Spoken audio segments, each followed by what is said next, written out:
श्री सच्चिदानंद सद्गुरु साईनाथ महाराज की जय. ஓம் சாய்ராம். ஸ்ரீ சாய் சச்சரிதம் ஓவிகள் கருத்துரை அத்தியாயம் 27 தீட்சை அனுகிரக தானம். ஸ்ரீ கணேசனை வணங்குகின்றேன். அறிவை அளிப்பவளான அன்னை ஸ்ரீ சரஸ்வதி தேவியை வணங்குகின்றேன். ஸ்ரீ குருதேவரை வணங்குகின்றேன். ஸ்ரீ குல தேவதையை வணங்குகின்றேன். ஸ்ரீ சீதா ராமச்சந்திரனை வணங்குகின்றேன். ஸ்ரீ சத்குரு சாய்நாத் மகாராஜை வணங்குகின்றேன். அதனால்தான் ராம்தாசி பாபாவுக்கு சோனாமுக்கி மருந்தை கொண்டு வந்தார். ஸ்ரீ அண்ணா சின்சின்கர் அங்கே நின்று கொண்டிருந்தார். அவரிடம் முழு உண்மையையும் கூறினார். அண்ணா பெரும்பாலும் ஒரு முழுமையான நாரதராக இருந்தார் மற்றும் சண்டைகளை தூண்டிவிடுவார். ஏற்கனவே ராம்தாஸ் கோபம் கொள்பவர், மனசாட்சி இல்லாதவராக இருந்தார்.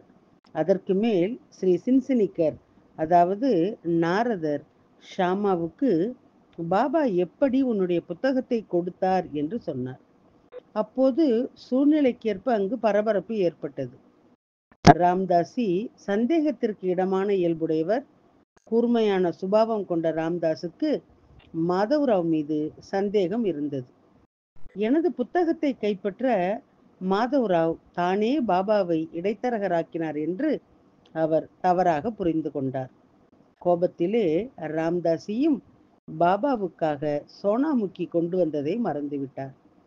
கோபம் கட்டுக்கடங்காமல் போய் மாதவராவை திட்ட ஆரம்பித்தார். பாபாவுக்கு வயிறு வலிக்கவே இல்லை. என் புத்தகத்தை பிடுங்கவே இந்த நாடகம் முழுவதையும் நீர் உருவாக்கினீர். என்னுடைய புத்தகத்தை பிடுங்குவதுதான் உம்முடைய எண்ணம். ஆனால் நான் உம்மை அப்படி செய்ய விடமாட்டேன் என்று சொல்ல ஆரம்பித்தார்.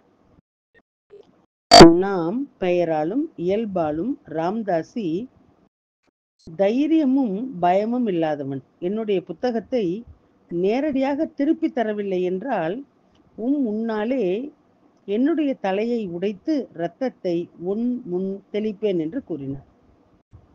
உனக்கு என் புத்தகம் வேண்டும், அதனால்தான் இந்த மோசடியை உருவாக்கினீர்.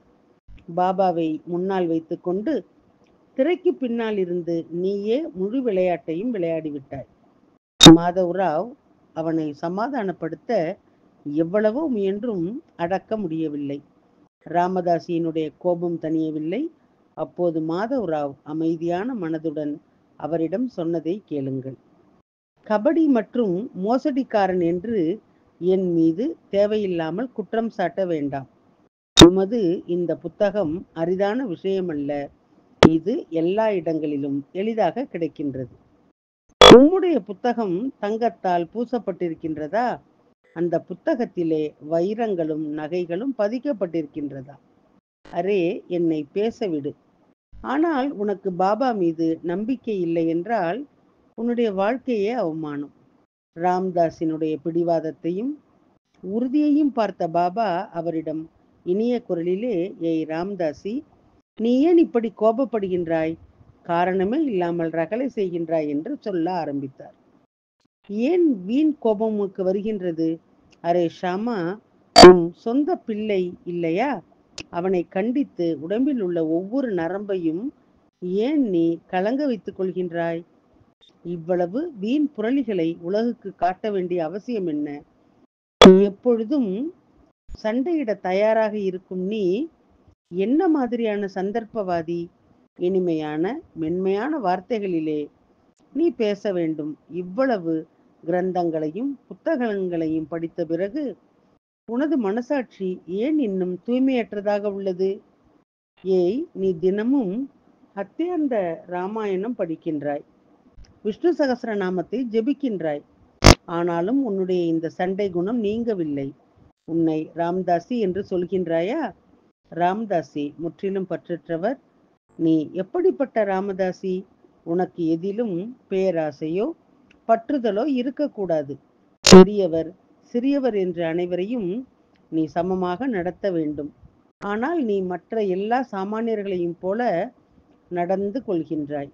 புத்தகத்திற்காக இந்த குழந்தையுடன் சண்டையிடுகின்றாய். போய் உன்னுடைய இடத்திற்கு சென்று அமைதியாக உட்காரு. பணம் கொடுத்தால் பல புத்தகங்கள் கிடைக்கும், ஆனால் நல்லவர்கள் கிடைக்க மாட்டார்கள். சந்தேகம் கொண்டவரின் உறவுகள் தானாகவே கெட்டுவிடும். சந்தேகமான மனதுடன் உள்ள நீ அன்பும் பாசமும் கொண்டவருடன் உறவை ஏற்படுத்திக் கொள்ள முடியாது. இந்த எண்ணத்தை எப்பொழுதும் மனதிலே வைத்துக்கொள் என்றார். உன்னுடைய புத்தகத்தால் ஷாமாவுக்கு என்ன இன்பம் கிடைக்கும்? ஷாமாவுக்கு அதன் முக்கியத்துவம் எப்படி தெரியும்? நானே இந்த புத்தகத்தை எடுத்து அவனிடம் கொடுத்தேன் என்றார். இந்த விஷ்ணு சகஸ்ரநாமம் முழுவதையும் உன்னிடம் உள்ளதால் ஷாமாவிடம் கொடுக்க வேண்டும் என்று நினைத்தேன். அவனுக்கு இந்த புத்தகம் உண்மையிலே தேவை. ஷாமா இந்நூலை படித்து பாராயணம் செய்தால் அவனுக்கு பலன் கிடைக்கும். அதனால்தான் இந்த நூலை அவனுக்கு கொடுத்தேன் என்றார் சாய்.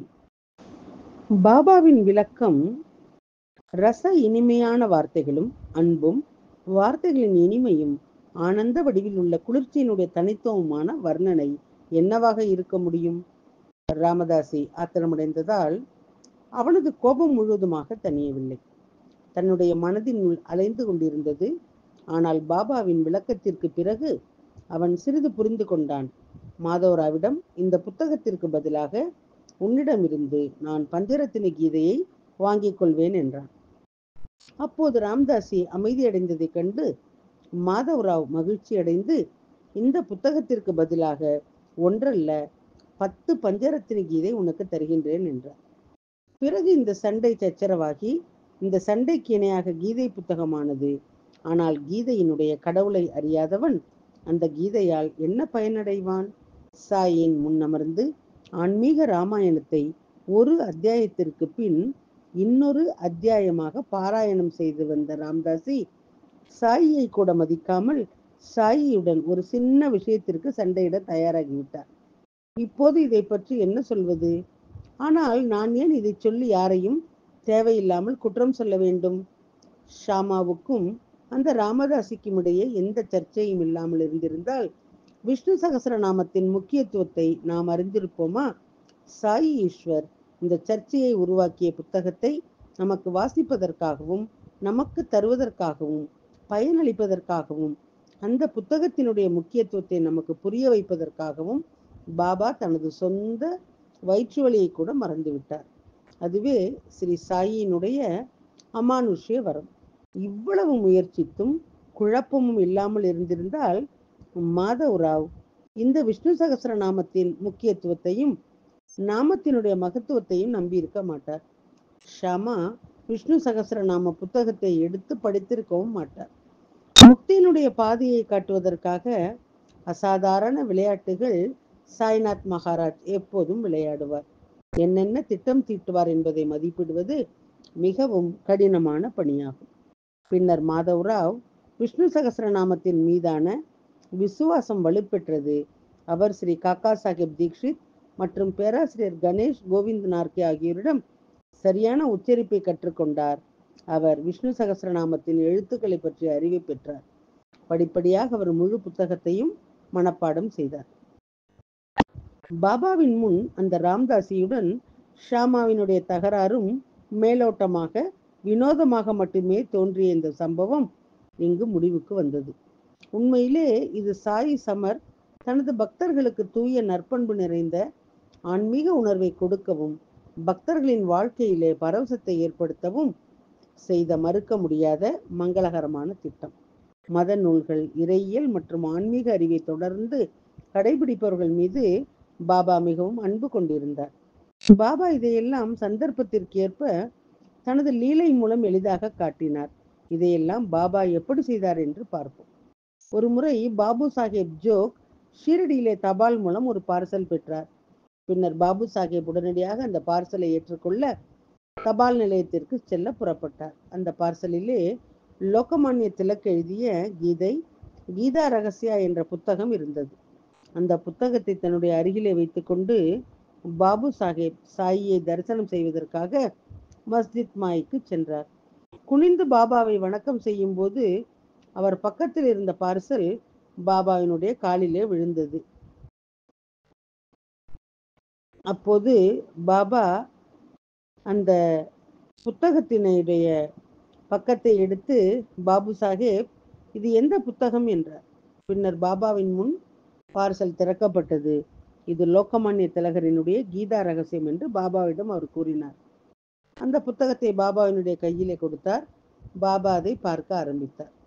பாபா அந்த கீதா ரகசிய புத்தகத்தை கையிலே எடுத்தார். அந்த புத்தகத்தினுடைய பக்கங்களை புரட்டினார். தன்னுடைய சட்டை பையிலிருந்து 1 ரூபாய் நாணயத்தை ஆர்வத்துடனும் மரியாதையுடனும் எடுத்து அந்த புத்தகத்தின் மீது வைத்தார். பிறகு பாபா அந்த ரூபாயிலே நல்ல சகுனத்துடன் அந்த புத்தகத்தை பாபு சாஹேப் ஜோக்கிடம் கொடுத்தார். மேலும் அதை கவனமாக பயிற்சி செய்வதன் மூலம் நலம் பெறுவீர் என்றும் கூறினார். பாபாவை பற்றி இது போன்ற பல கருணை கதைகளை விவரிக்கலாம். ஆனால் தொகுதியை விரிவுபடுத்துவோமா என்ற அச்சம் காரணமாக அவற்றிலே சில கதைகளை மட்டுமே சுருக்கமாக தருகின்றேன். ஒரு முறை ஸ்ரீ தாத்தா சாஹேப் காப்பர்டே மற்றும் அவரது குடும்பத்தினர் ஷீரடிக்கு வந்து பாபாவினுடைய சகவாசத்திலே இருக்கும் இன்பத்திலே மூழ்கி ஷீரடியிலேயே தங்கினார்கள். ஸ்ரீ காப்பர்டே ஒரு சாதாரண மனிதர் அல்ல. அவர் மிகவும் கற்றறிந்த மதிப்புமிக்க சமுதாயத்திலே மரியாதைக்குரிய ஒரு நபராக இருந்தார். ஆனால் ஸ்ரீ சாய்க்கு முன்னால் அவர் கைகளை கூப்பி காலிலே தலையை ஊன்றிக் கொண்டிருந்தார். அதாவது மரியாதையுடன் தலை குனிந்து நிற்பார். காப்பர்டே ஆங்கிலத்திலே நன்கு புலமை பெற்றவர் மற்றும் மக்கள் பிரதிநிதிகள் கூட்டங்களிலே அறிவார்ந்த உரைகளை வழங்குபவர். அவர் செல்வாக்கு மிக்க பேச்சாளர், பிரபல வழக்கறிஞர் மற்றும் மத்திய சட்டமன்ற உறுப்பினர். ஆனால் அவர் பாபாவின் முன் எப்பொழுதும் அமைதியாக இருப்பார். பாபாவிற்கு எண்ணற்ற பக்தர்கள் உள்ளனர். ஆனால் தாத்தா சாஹேப் காப்பர்டே, தாத்தியா சாஹேப் நூல்கர் மற்றும் பாபு சாஹேப் பூட்டி ஆகியோர் பாபாவின் முன் மரியாதையுடன் நின்று முழு மௌனத்தை கடைபிடித்தனர். இம்மூன்று பக்தர்களுக்கும் நிகரான பொறுமை கொண்ட பக்தர்களை காண்பது அரிது. மற்ற பக்தர்கள் அனைவரும் பாபாவிடம் பேசிக்கொண்டே இருந்தனர். பாபாவிடம் பதில் சொல்லும் போது அவர் கூட்டத்தை கூட கருத்திலே கொள்ளவில்லை. அது அவர்கள் மூவரும் பாபாவின் முன் மௌன சபதம் எடுப்பது வழக்கம். பாபாவின் முன் பேசுவதை மறந்து விடுங்கள். பாபாவை பார்க்க கூட அவர் தலையை உயர்த்தவில்லை. பணிவாக தலையை குனிந்து கண்ணியமாக பார்த்து கொண்டே இருந்தார். பாபாவினுடைய வார்த்தைகளை அவர் கேட்டதை பணிவுடன் விவரிக்க முடியாது. வித்யாரண்யா எழுதிய பஞ்சதசி என்ற கடினமான சமஸ்கிருத உரையை விளக்கத்தில் தாத்தா சாஹேப் ஞானம் பெற்றிருந்தார். மஸ்ஜித் மாயிலே தாத்தா சாஹேப் சாய் சமர்த்தின் முன் மௌன விரதம் கடைபிடிப்பார். குறிப்பு: பஞ்சதசி மகா பண்டிதர் வித்யாரண்யர் எழுதிய முழுமையான சமஸ்கிருத புத்தகம். இந்த நூலிலே உபநிடதத்தினுடைய சாராம்சம் ஏகத்துவம் குறித்து விளக்கப்பட்டுள்ளது. இந்த புத்தகத்தை புரிந்து கொள்வது மிகவும் கடினம். பிரம்ம வடிவில் உள்ள வார்த்தைகளில் எவ்வளவு சக்தி இருந்தாலும் தூய பிரம்மாவினுடைய வடிவிலே சாய் சமர்த்தின் முன் அவை பலனளிக்காது.